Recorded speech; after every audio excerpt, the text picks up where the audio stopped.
Hai sahabat, senang Anda sudah menonton video-video saya yang saya tayangkan lewat channel YouTube saya. Saya percaya Anda sudah like, Anda sudah subscribe, sehingga setiap kali saya menayangkan video-video saya yang baru, Anda pasti tidak akan pernah ketinggalan. Jika Anda merasa diberkati lewat video-video saya, maka dengan kerendahan hati saya memohon, berkenanlah Anda share juga kepada keluarga-keluarga yang lain agar mereka juga mendapat berkat yang sama. Sengaja video-video saya isi dengan pelajaran-pelajaran Alkitab yang akan menjadi berkat bagi setiap keluarga yang mengikutinya. Mereka akan berhasil mengajar mendidik anak-anaknya menuju kepada kesuksesan, kebahagiaan, dan keselamatan yang Tuhan sudah siapkan. Oleh karena itu, jangan pernah tinggalkan video-video saya. Ikuti terus lewat channel YouTube Roni Suwono. Shalom.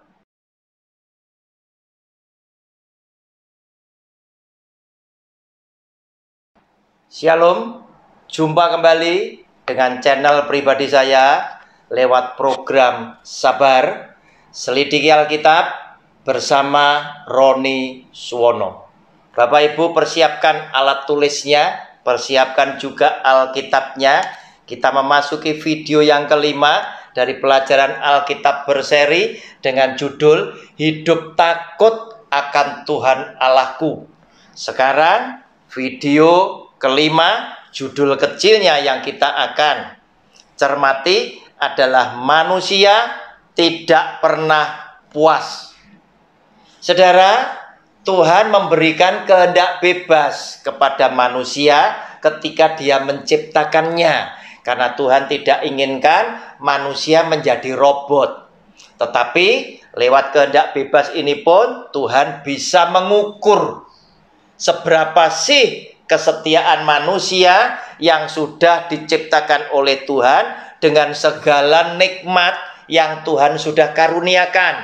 Apakah manusia itu tetap akan setia dan tidak meninggalkan Allahnya, tetap akan setia dan tidak melanggar perintah dan ketetapannya? Apakah akan tetap beribadah kepada Dia atau tidak?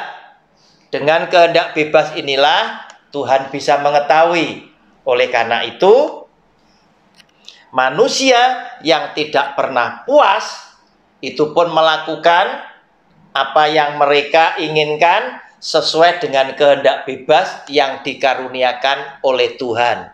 Padahal ada begitu banyak pelajaran yang mereka itu sudah dapatkan daripada Tuhan agar supaya hidupnya mereka senantiasa bersyukur kepada Tuhan. Dalam arti kata lain, mereka menyampaikan syukur ini dengan rasa puas.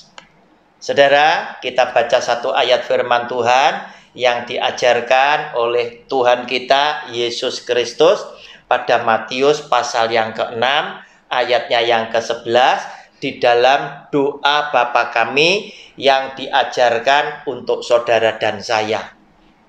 Sayang sekali tidak semua gereja di dalam setiap ibadahnya doa ini diucapkan.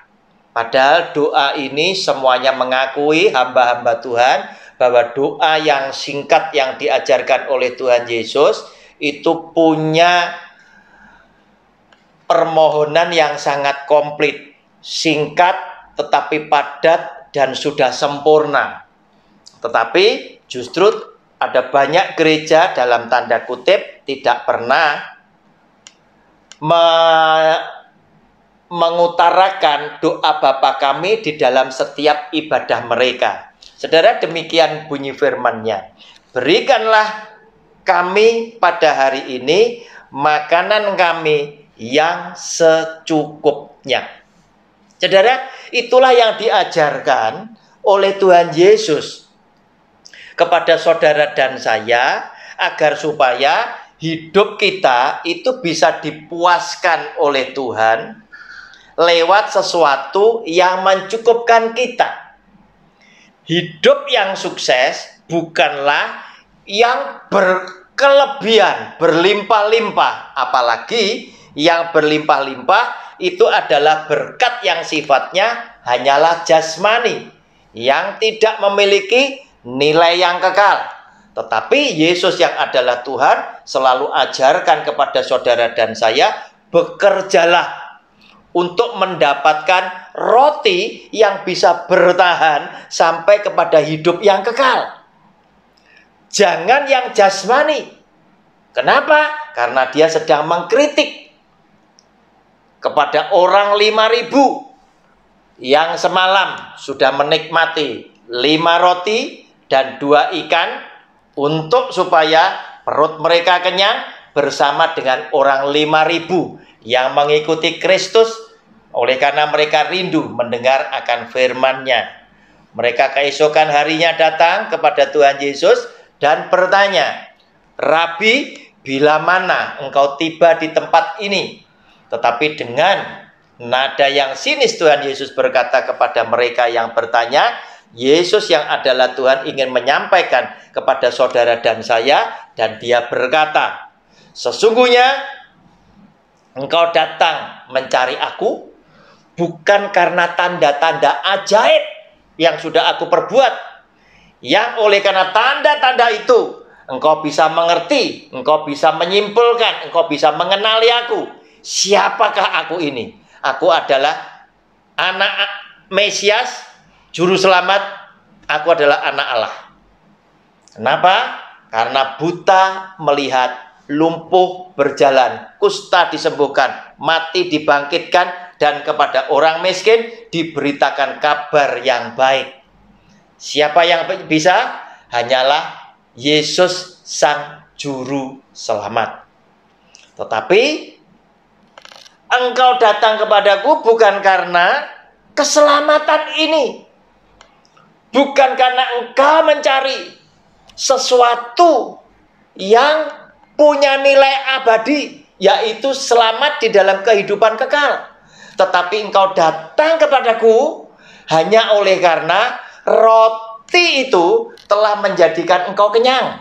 Sehingga dengan demikian, Yesus yang adalah Tuhan ingin menggarisbawahi bahwa ada begitu banyak orang di dunia ini, dalam kehidupan ini tadi, yang datang kepada Kristus itu bukan karena keselamatan, tetapi yang datang kepada Kristus hanya untuk mengatasi persoalan di dalam hidup di dunia ini, yaitu mengatasi peristiwa-peristiwa yang sifatnya jasmani. Kalau lapar, minta makan. Kalau bisnisnya sepi, minta dibuat laris. Kalau sakit, minta disembuhkan. Kalau utang, minta dilunaskan. Saudara, Alkitab berkata, jika engkau bersandar kepada Kristus hanya untuk kehidupan sekarang ini, maka kamu adalah orang yang paling malang. Kata firman Tuhan. Kenapa demikian? Karena sesungguhnya Yesus yang adalah Tuhan menyediakan yang lebih daripada yang engkau harapkan. Bukan hanya urusan jasmani. Walaupun dia tidak menganjurkan Anda mendapatkan sesuatu yang jasmani berlimpah-limpah, tetapi dia tetaplah adalah Tuhan yang memperhatikan dan memahami bahwa yang jasmani itu pun saudara dan saya tetap butuhkan. Dan apa yang kau butuhkan, tanpa engkau bertanya, maka Bapakku yang ada di surga mengetahuinya. Dan dia mempersiapkan buat Anda dan saya sebagai anak-anaknya. Tetapi tentang yang rohani itulah dia inginkan saudara dan saya bekerja untuk mendapatkan yang rohani, yang punya nilai kekekalan. Saudara, manusia sesungguhnya sudah diajar untuk memuaskan diri dengan apa yang diberikan oleh Tuhan. Dengan maksud dan tujuan, Tuhan inginkan agar di dalam hati saudara dan saya tidak ada hati yang penuh dengan keserakahan. Oleh karena itu, ketika Tuhan ajarkan, didik orang Israel di padang gurun, dan Tuhan memelihara mereka dengan diberi makan mana selama 40 tahun, bukan tanpa tujuan. lewat mana yang diambil, itu pun Tuhan memberikan nasihat bahwa kamu harus mengambil secukupnya. Tidak perlu terlalu berlebih.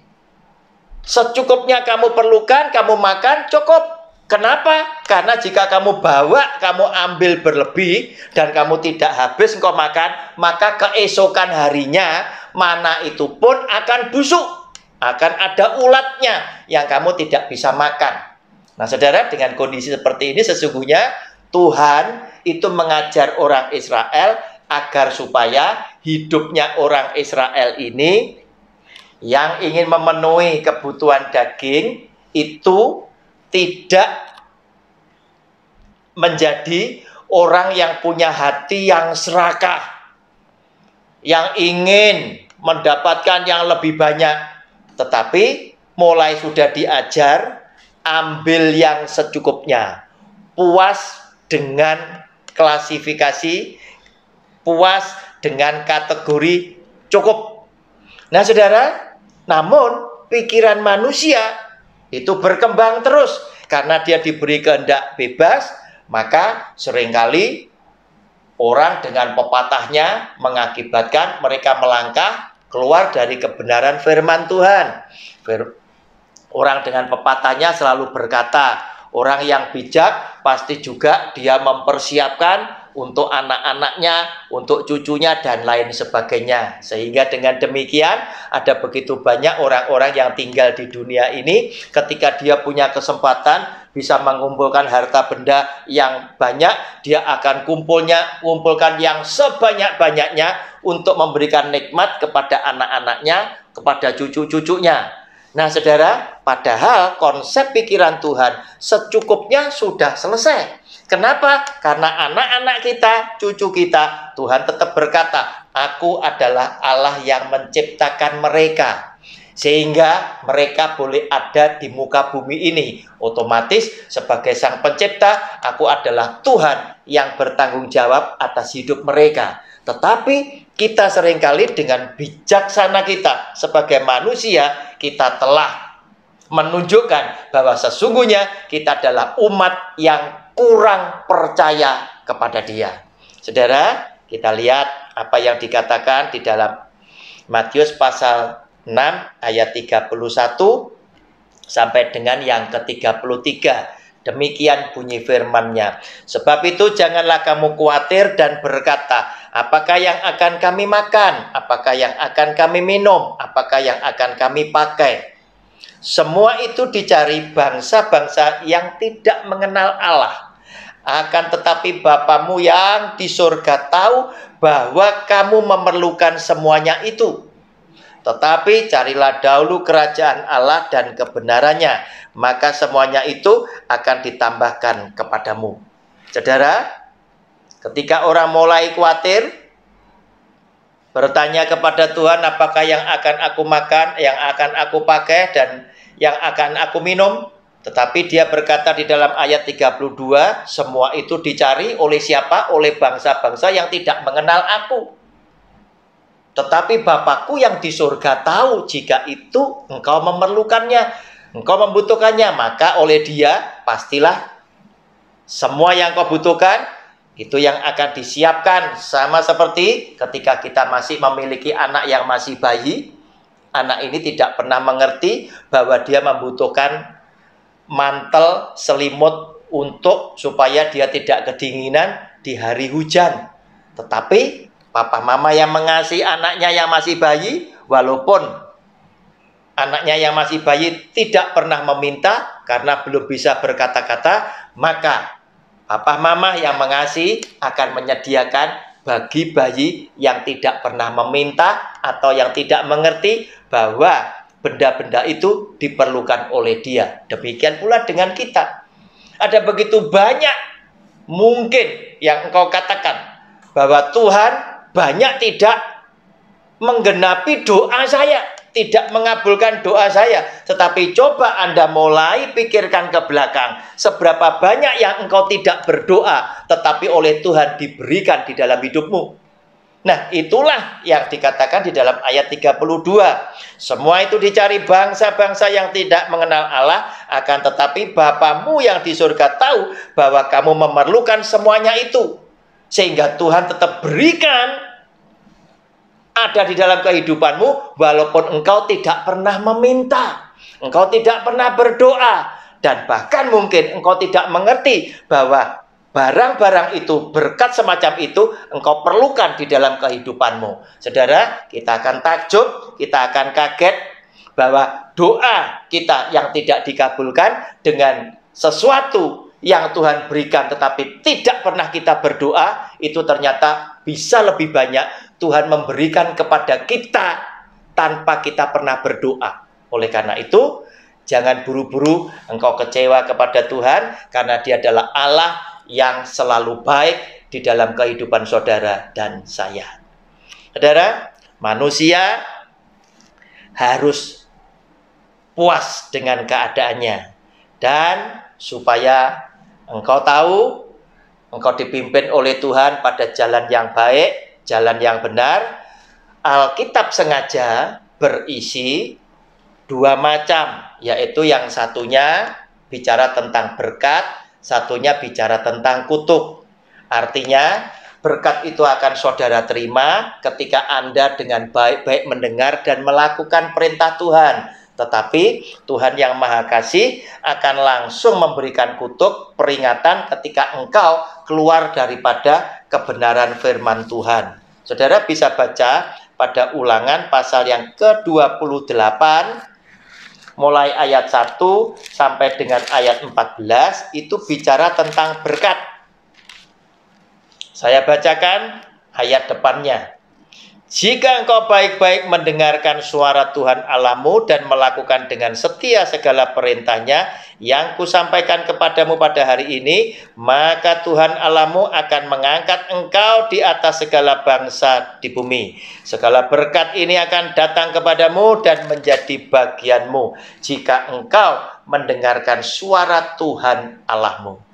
Saudara, jika engkau ingin mendapatkan berkat yang baik di dalam kehidupanmu, dan itu memuaskan hatimu, engkau tidak memiliki keserakan, maka ketika kita mendengar perintah Tuhan dan kita mau setia melakukan perintah Tuhan, maka Alkitab berkata, maka semua berkat-berkat inilah di dalam ayat selanjutnya sampai dengan ayat 14, itu yang akan diberikan kepada hidup saudara dan saya. Tetapi Tuhan yang mengasihi saudara dan saya, itu pun juga tidak menginginkan kita keluar dari garis kebenaran firman Tuhan. Oleh karena itu, Dia memberikan juga peringatan. Alkitab ini bukan cuma isinya itu cuma memberikan sesuatu yang memanjakan kita, bukan. Tuhan yang mengasihi kita adalah Allah yang mendidik kita menjadi baik dan benar, sehingga ketika kita menyimpang dari garis kebenaran firman Tuhan, maka Tuhan juga akan peringatkan lewat kehidupan kita, kita menemui perkara-perkara yang tidak baik. Alkitabnya berkata, ayat ke-15, judulnya kutuk. Tetapi jika engkau tidak mendengarkan suara Tuhan Allahmu dan tidak melakukan dengan setia segala perintah dan ketetapannya yang kusampaikan kepadamu pada hari ini, maka segala kutuk ini akan datang kepadamu dan mencapai engkau. Terkutuklah engkau di kota dan terkutuklah engkau di ladang, dan seterusnya sampai dengan ayat yang ke-46. Oleh karena itu, saudara, manusia yang tidak pernah puas, oleh karena apa? Dia tidak mengenal hati Tuhannya. Tuhan tidak pernah mengajarkan kepada engkau, orang sukses harus berlimpah-limpah berkat jasmaninya. Tidak.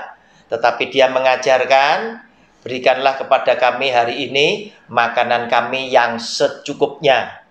Dia mengajarkan kepada saudara dan saya untuk tidak usah punya perasaan galau, apa yang aku makan, apa yang aku minum, apa yang aku pakai.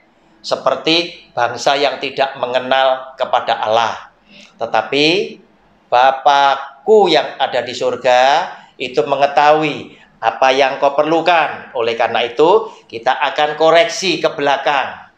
Jangan-jangan Tuhan lebih banyak memberkati kita tatkala kita tidak pernah meminta, dibandingkan dengan doa kita yang menurut saudara tidak dikabulkan oleh Tuhan. Kenapa? Karena Dia adalah Tuhan yang selalu baik kepada saudara dan saya. Dia yang ingin saudara puas dengan keadaan, juga memberikan firman Tuhan yang berisi tentang berkat sekaligus peringatan jika kita meninggalkan Dia, yaitu dengan kutuk perbuatan-perbuatan yang hadir dalam kehidupan kita yang tidak baik, sebagai koreksi diri kita sendiri, agar supaya kita segera kembali kepada jalannya yang benar. Oleh karena itu, hendaknya saudara dan saya selalu mengucap syukur di dalam segala keadaan, walaupun kita tahu manusia tidak pernah puas, tetapi manusia milik Tuhan adalah orang yang selalu mengucap syukur atas segala yang Tuhan sudah karuniakan di dalam hidup saudara dan saya. Shalom, Tuhan Yesus memberkati. Amin.